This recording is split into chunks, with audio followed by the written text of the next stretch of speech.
O Capital, livro 1, Karl Marx, editora Boitempo, edição 2013. Sétima seção. O processo de acumulação do capital. Capítulo 22. Transformação de mais-valor em capital. Item 4. Circunstâncias que, independentemente da divisão proporcional do mais-valor em capital e renda, determinam o volume da acumulação, grau de exploração da força de trabalho, força produtiva do trabalho, diferença crescente entre capital aplicado e capital consumido e grandeza do capital adiantado. Páginas 674 a 684. Pressupondo-se como dada a proporção em que o mais-valor se cinde em capital e renda, é evidente que a grandeza do capital acumulado há de reger-se pela grandeza absoluta do mais-valor. Suponha que 80% sejam capitalizados e 20% consumidos. O capital acumulado será então de 2.400 libras ou de 1.200 libras, conforme o mais-valor total tenha sido de 3.000 ou 1.500 libras. Por conseguinte, todas as circunstâncias que determinam a massa do mais-valor contribuem para determinar a grandeza da acumulação. Resumiremos aqui, uma vez mais, essas circunstâncias, mas somente na medida em que nos ofereçam novos pontos de vista em relação à acumulação. Recordar-se-á que a taxa do mais-valor depende, em primeira instância, do grau de exploração da força de trabalho. A economia política confere tanta dignidade a esse papel que chega ocasionalmente a identificar a aceleração da acumulação, que resulta do aumento da força produtiva do trabalho, com sua aceleração derivada do aumento da exploração do trabalhador. Nota 48. Ricardo afirma em diferentes estágios da sociedade a acumulação do capital ou dos meios de trabalho, isto é, dos meios de explorá-lo. É mais ou menos rápida e depende necessariamente, em todos os casos, das forças produtivas do trabalho. Em geral, as forças produtivas do trabalho são maiores onde existe abundância da terra fértil. Se nesta frase entende-se por forças produtivas do trabalho a pequenez dessa parte alíquota de cada produto que cabe àquele cujo trabalho manual o produz, a frase é tautológica, pois a parte restante é o fundo a partir do qual se pode acumular capital se seu proprietário quiser. Mas isso não costuma ocorrer onde a terra é mais fértil. Citação, página 74.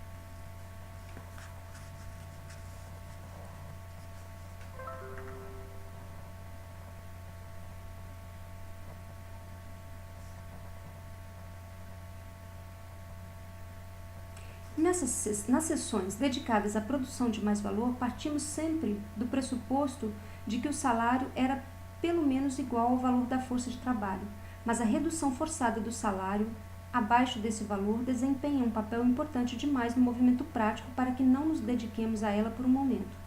De fato, ela transforma, dentro de certos limites, o fundo necessário de consumo do trabalhador num fundo de acumulação de capital. Os salários, diz Mill, não têm força produtiva. Eles são o preço de uma força produtiva. Os salários não contribuem ao lado do próprio trabalho para a produção de mercadorias, tampouco para o preço da própria maquinaria. Se fosse possível obter trabalho sem comprá-lo, os salários seriam supérfluos. Nota 49. John Stuart Mill, Londres, 1844, página 90 e 91. Mas, se os trabalhadores pudessem viver de ar, tampouco seria possível comprá-los por preço algum. Sua gratuidade é, portanto, um limite em sentido matemático, sempre inalcançável, ainda que sempre aproximável. É uma tendência constante do capital reduzir os trabalhadores a esse nível nihilista. Um escritor do século XVIII, que costumo citar com frequência, o autor de Essay on Trade and Commerce, não faz mais do que trair o segredo mais íntimo da alma do capital inglês, quando declara que a missão vital histórica da Inglaterra é rebaixar o salário inglês ao nível do francês e do holandês. Nota 50. Citação, página 44. De modo análogo, o Times de dezembro de 1866 e janeiro de 1867 publicou os arroubos sentimentais dos proprietários ingleses de Minas, nos quais era descrita a favorável situação dos mineiros belgas que não exigiam nem recebiam mais do que o estritamente necessário para viver para seus masters ou mestres. Os trabalhadores belgas suportam muita coisa, mas daí a figurarem no Times como trabalhadores modelos, no início de fevereiro de 1867, a resposta ao jornal inglês veio da greve dos mineiros belgas em Marchiennes, reprimida a pólvora e chumbo.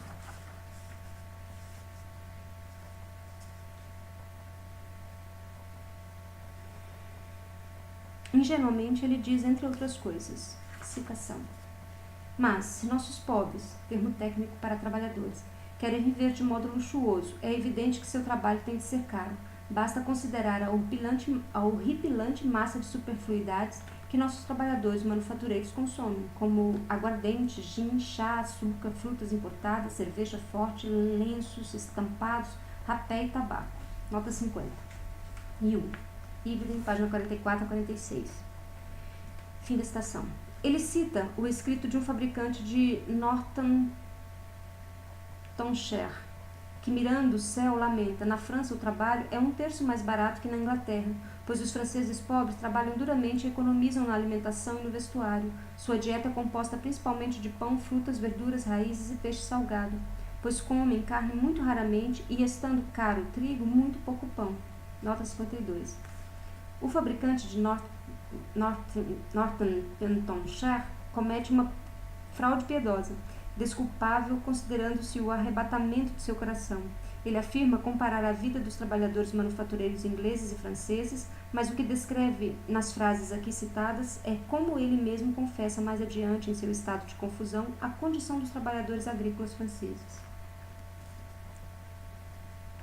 E ainda é preciso acrescentar, prossegue o ensaísta, que sua bebida consiste em água ou licores fracos, de modo que na realidade gastam muito pouco dinheiro. Tal estado de coisas é certamente difícil de implantar, mas não é inalcançável, como o demonstra cabalmente sua existência tanto na França como na Holanda. Nota 53.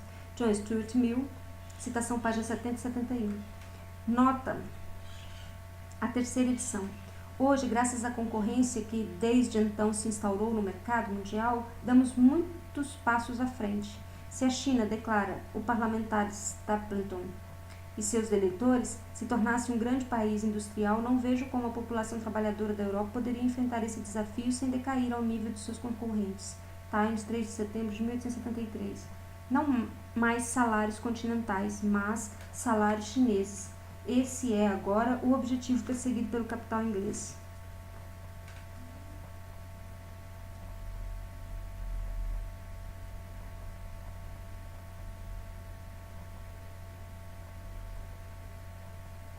Duas décadas mais tarde, um impostor americano e yankee baronizado Benjamin Thompson, conde de Rumford, seguiu a mesma linha filantrópica com grande complacência perante Deus e os homens. Seus essays são um livro de culinária com receitas de toda espécie que oferecem sucedâneos aos caros alimentos habituais do trabalhador. Uma receita particularmente bem-sucedida desse estranho filósofo é a seguinte, citação: com 5 libras de cevada, 5 libras de milho, 3 pences de arenque, 1 penne de sal e 1 penne de vinagre, 2 pences de pimenta e ervas, totalizando 20 pences e 3/4, prepara-se uma sopa para 64 pessoas.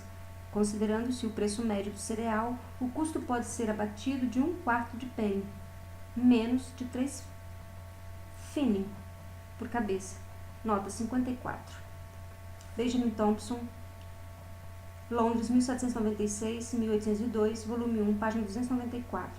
Em seu ensaio, Sir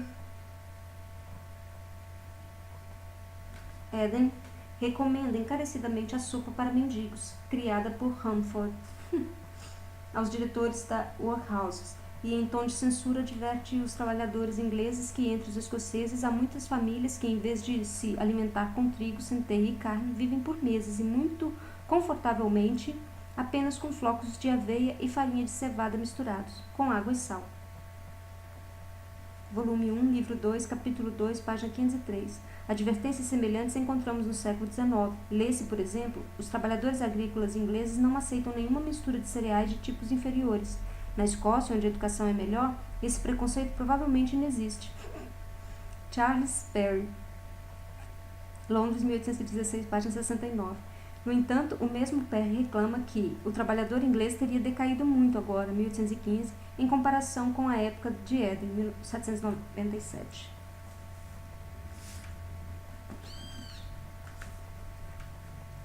Com o progresso da produção capitalista, a falsificação de mercadorias tornou supérfluos ideais de Thompson. Nota 55. Os relatórios da última Comissão Parlamentar de Inquérito sobre a Falsificação de Alimentos mostram que, mesmo a falsificação de medicamentos constitui na Inglaterra a regra e não a exceção. Por exemplo, o exame de 34 amostras de ópio adquiridas em outras tantas farmácias londrinas demonstrou que 31 estavam adulteradas com cascas de papoula, farinha de trigo, pasta de borracha, argila, areia, etc. Muitas não continham um só átomo de morfina. No final do século XVIII e nas primeiras décadas do século XIX, os arrendatários e senhores rurais ingleses impuseram o salário mínimo absoluto, pagando aos jornaleiros agrícolas menos que o mínimo sob a forma de salário e o resto como assistência paroquial. Vejamos um exemplo da bufonaria encenada pelos ingleses na fixação legal da taxa salarial. Citação. Quando os square ou proprietários rurais fixaram os salários para Spenhamland em 1795, eles já haviam almoçado. Mas, evidentemente, pensaram que os trabalhadores não necessitavam disso. Decidiram que o salário semanal fosse de 3 shillings por pessoa, enquanto o pão de 8 libras e 11 onças custasse 1 shilling, e que a remuneração devia aumentar regularmente até que esse pão custasse 1 shilling e 5 pence. Assim que ultrapassasse esse preço, o salário devia diminuir proporcionalmente até que o preço do pão chegasse a 2 shillings.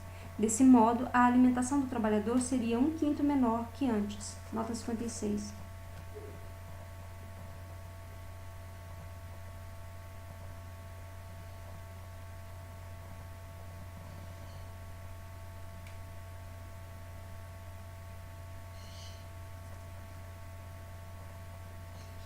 Newham, Londres, 1815, página 20, nota.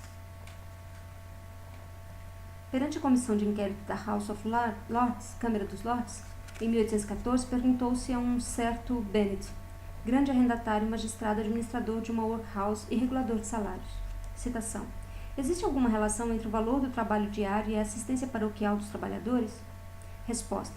Sim, a receita semanal de cada família é complementada acima de seu salário nominal até o pão de 1 galão, 8 libras e 11 onças, e 3 pence por cabeça. Suponha que o pão de 1 galão seja suficiente para manter todas as pessoas da família durante a semana, e que os 3 pence sejam para vestuário.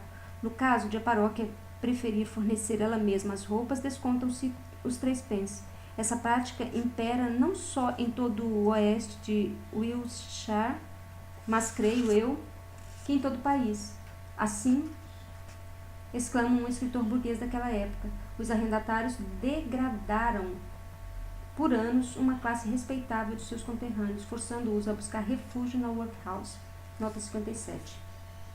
Ibidem, página 19 a 20. O arrendatário aumentou seus próprios ganhos, vedando aos trabalhadores a acumulação do fundo de consumo mais indispensável. Nota 58. Perry, citação página 77 e 69. Os landhaus, ou senhores rurais, por sua vez, não só se indenizaram pela guerra anti-jacobina que conduziram em nome da Inglaterra, como também enriqueceram enormemente. Em 18 anos, suas rendas duplicaram, triplicaram, quadruplicaram e, em casos excepcionais, sextuplicaram. Ibidem, página 100 e 101. Fim da citação. O chamado trabalho domiciliar, ver capítulo 13, 8D, páginas 537 e 541, por exemplo, demonstrou qual é o papel que hoje desempenha na formação do mais-valor e, portanto, do fundo de acumulação do capital o roubo direto perpetrado contra o fundo de consumo necessário ao trabalhador. Apresentaremos novos fatos sobre esse ponto no decorrer desta sessão. Embora em todos os ramos industriais a parte do capital constante constituída de meios de trabalho tenha de bastar para empregar certo número de trabalhadores, número que é determinado pelo tamanho do investimento, de modo algum é necessário que essa parte cresça sempre na mesma proporção, que a quantidade de trabalho ocupado suponha que numa fábrica 100 trabalhadores forneçam trabalhando 8 horas, 800 horas de trabalho. Se o capitalista quer aumentar essa soma em 50%, ele pode empregar mais 50 trabalhadores, mas então terá de adiantar um novo capital, não só para salários, mas também para meios de trabalho. No entanto, ele pode fazer com que os 100 trabalhadores antigos trabalhem 12 horas em vez de 8. Nesse caso, os meios de trabalho existentes serão suficientes, ocorrendo apenas sua depreciação mais rápida. Desse modo, o trabalho adicional produzido por uma maior extensão da força de trabalho pode aumentar o mais produto e o mais valor, a substância da acumulação, sem um aumento proporcional da parte constante do capital. Na indústria extrativa, nas minas, por exemplo, as matérias-primas não foram parte do adiantamento do capital. O objeto de trabalho não é aqui produzido por um trabalho anterior, mas presenteado gratuitamente pela natureza. É o caso de minérios metálicos, minerais, carvão, mineral de pedra, etc. O capital constante se compõe aqui quase exclusivamente de meios de trabalho que podem suportar muito facilmente uma quantidade de trabalho aumentada, turnos diários e noturnos de trabalhadores, por exemplo. Porém, mantendo-se constantes as demais circunstâncias, a massa e o valor do produto aumentarão na razão direta do trabalho empregado.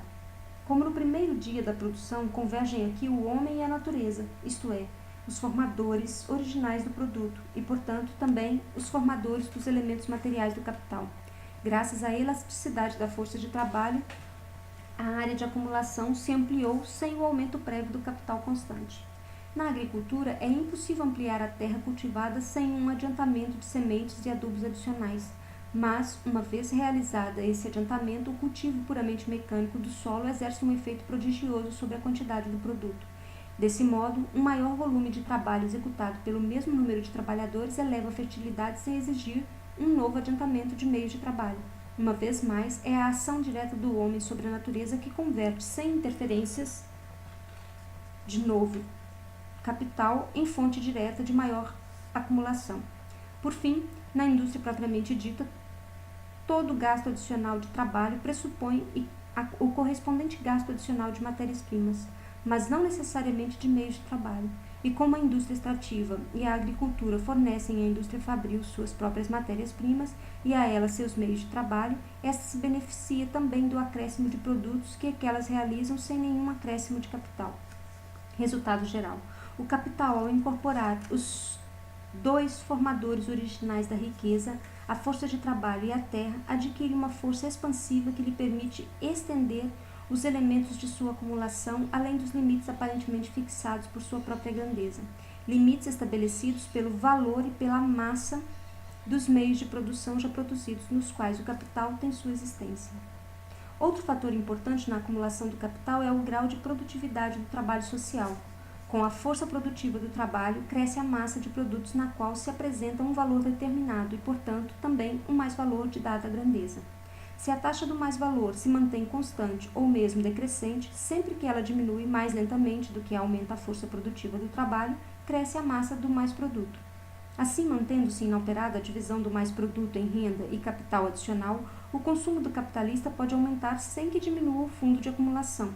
A grandeza proporcional desse fundo pode, inclusive, crescer à custa do fundo de consumo, enquanto o barateamento das mercadorias põe à disposição do capitalista uma quantidade igual ou maior de meios de satisfação do que antes. Porém, a produtividade crescente do trabalho acompanha, como vimos, o barateamento do trabalhador e, portanto, uma taxa crescente de mais-valor, mesmo quando o salário real aumenta.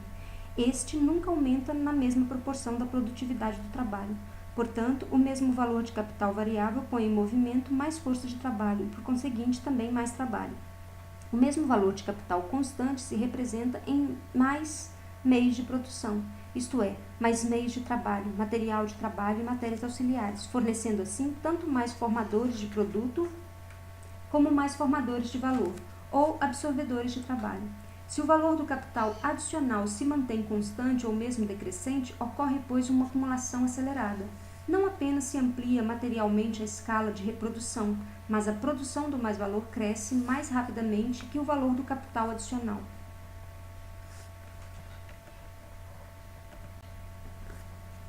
O desenvolvimento da força produtiva do trabalho reage também sobre o capital original ou capital que já se encontra no processo de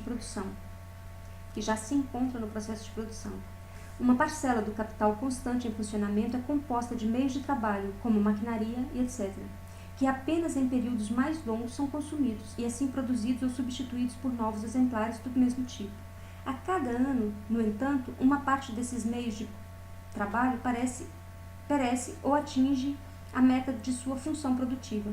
Consequentemente, essa parte encontra-se anualmente na fase de sua reprodução periódica ou de sua reposição por novos exemplares do mesmo tipo.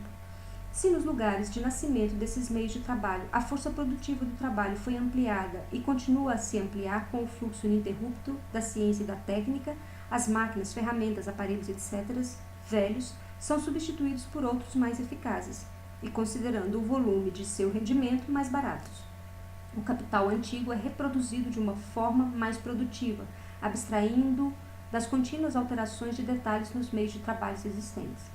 A outra parte do capital constante, composta de matéria-prima e matérias auxiliares, é reproduzida continuamente no decorrer do ano, e a parte procedente da agricultura se reproduz, em sua maior parte, anualmente.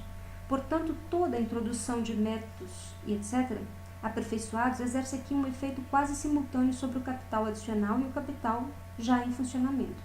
Cada progresso da química multiplica não só o número de matérias úteis e as aplicações úteis dos materiais já conhecidos, e assim amplia com o crescimento do capital as esferas de aplicação deste último, mas ensina, ao mesmo tempo, a lançar de volta ao ciclo do processo de reprodução os excrementos dos processos de produção e de consumo, criando dessa forma, sem gasto prévio de capital, nova matéria para o capital, tal como no caso de uma exploração aumentada das riquezas naturais mediante o simples aumento na distensão da força de trabalho. A ciência e a técnica constituem uma potência de ampliação do capital em funcionamento independente da grandeza determinada que esse capital alcançou. Essa potência reage ao mesmo tempo sobre a parte do capital original que ingressou em seu estágio de renovação. Em sua nova forma, o capital incorpora gratuitamente o progresso social realizado por detrás de sua forma antiga.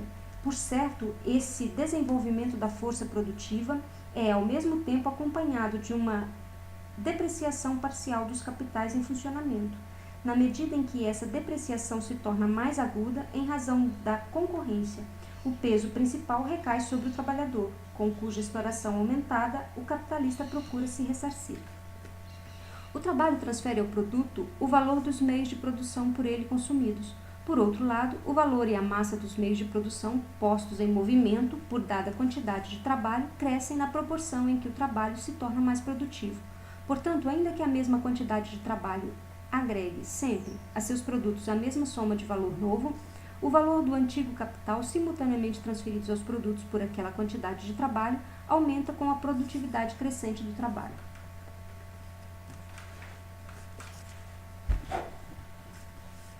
Se um fiandeiro inglês e um chinês, por exemplo, trabalhassem o mesmo número de horas com a mesma intensidade, ambos produziriam numa semana valores iguais. Apesar dessa igualdade, há uma enorme diferença entre o valor do produto semanal do inglês, que trabalha com uma poderosa máquina automática, e o do chinês, que dispõe apenas de uma roda de fiar. No mesmo intervalo de tempo em que o chinês fia 1 libra de algodão, o inglês fia várias centenas de libras. Uma soma de valores anteriores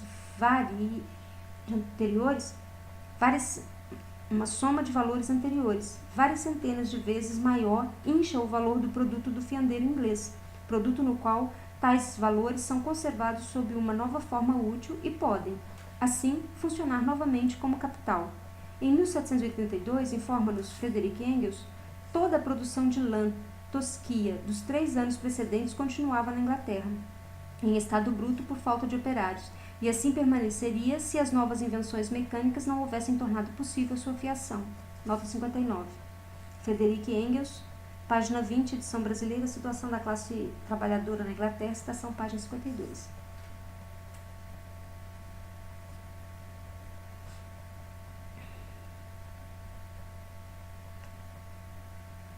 É claro que o trabalho objetivado sob a forma de maquinaria não colheu diretamente da terra nenhum homem, mas permitiu a um reduzido número de trabalhadores, mediante o acréscimo de relativamente pouco trabalho vivo, não apenas consumir de maneira produtiva a lã e agregar-lhe valor novo, mas também conservar sob a forma de fios, etc., seu valor antigo. Com isso, ele forneceu, ao mesmo tempo, um meio de estímulo para a sua reprodução ampliada da lã, para a reprodução ampliada da lã. Conservar valor velho enquanto cria valor novo é um dom natural do trabalho vivo. Com o aumento da eficiência do volume e do valor de seus meios de produção, ou seja, com a acumulação que acompanha o desenvolvimento de sua força produtiva, o trabalho conserva e perpetua sob formas sempre novas um valor de capital em crescimento constante. Nota 60. Em virtude de sua análise deficiente do processo de trabalho e de valorização, a economia clássica jamais compreendeu adequadamente esse importante momento da reprodução, como se pode ver, por exemplo, em Ricardo. Ele diz, por exemplo, qualquer que seja a variação da força produtiva, 1 milhão de pessoas produz nas fábricas sempre o mesmo valor.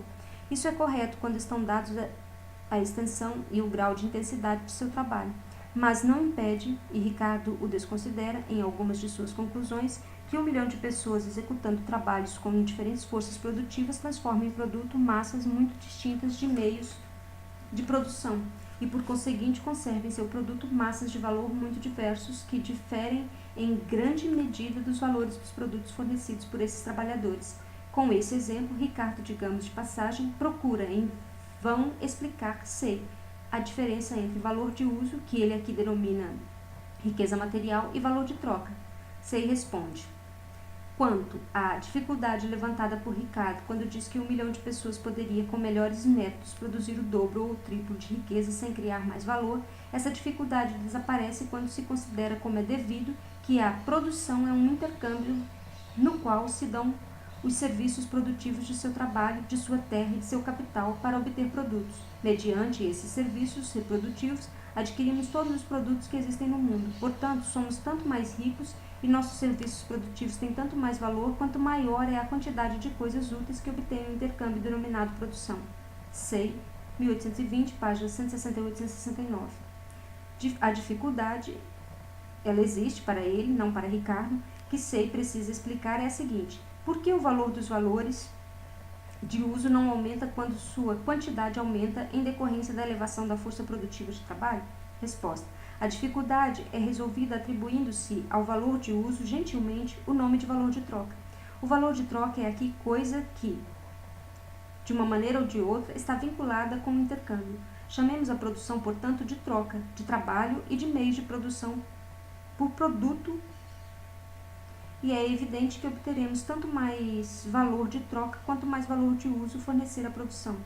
Em outras palavras, quanto mais valores de uso, por exemplo, meias, uma jornada de trabalho fornece aos fabricantes de meias, tanto mais rico ele é em meias. De repente, no entanto, ocorre a Say que, com maior quantidade de meias, seu preço, que não tem naturalmente nada a ver com o valor de troca, cai. Porque a concorrência os força, aos produtores, a entregar os produtos por seu preço de custo. Mas de onde então vem o lucro, se o capitalista vende as mercadorias pelo seu preço de custo? Mas isso não importa. Say explica que, em consequência da produtividade aumentada, cada um recebe agora, pelo mesmo equivalente, 2 pares de meia em vez de 1, etc. O resultado a que chega é precisamente a tese de Ricardo, que ele pretendia refutar. Depois desse imponente esforço mental, Say apóstrofa Malthus triunfantemente com as palavras: eis aí o meu senhor, a doutrina bem fundamentada, sem a qual é impossível, afirmo, explicar as maiores dificuldades da economia política, em especial aquela de como uma nação pode se tornar mais rica quando seus produtos diminuem de valor, embora a riqueza represente valor. Ibidem, página 170.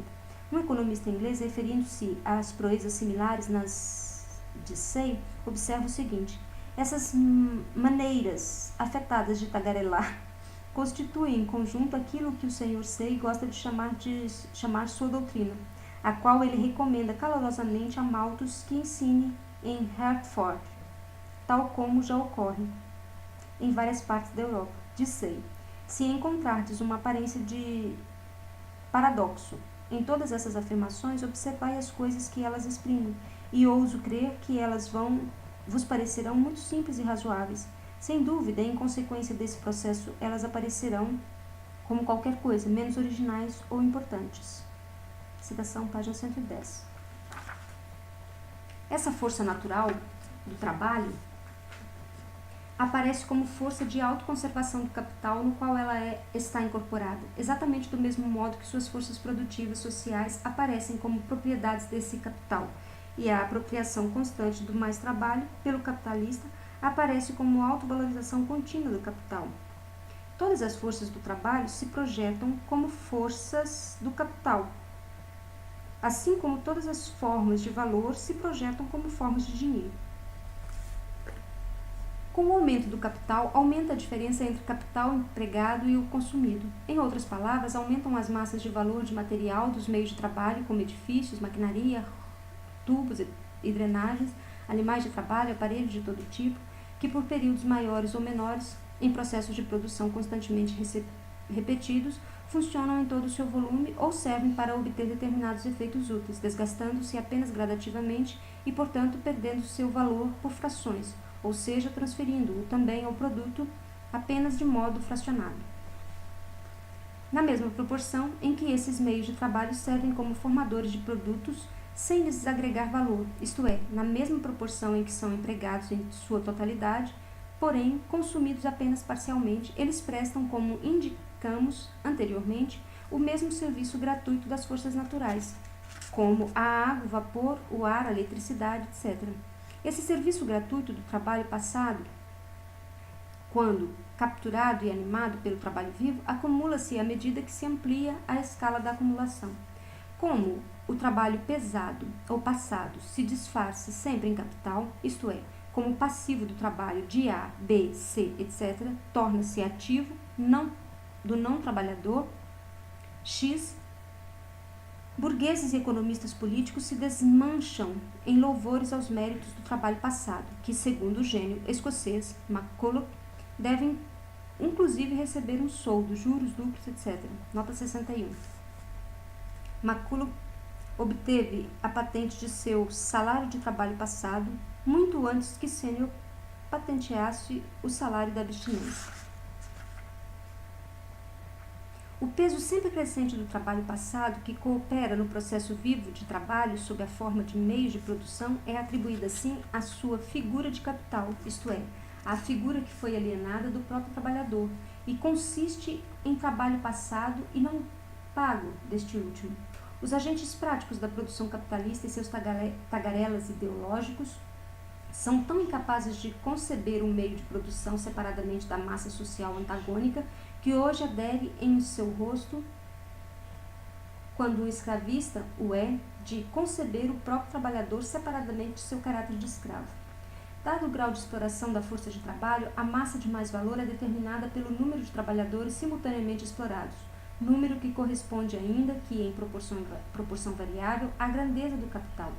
Portanto, quanto mais cresça o capital por meio da acumulação sucessiva, tanto mais crescerá também a soma de valor que se cinge em fundo de consumo e fundo de acumulação. O capitalista pode, assim, viver mais prodigamente e, ao mesmo tempo, abster-se mais. E, por último, todas as molas da produção atuam tanto mais energicamente quanto mais se amplia sua escala com o aumento da massa do capital adiantado.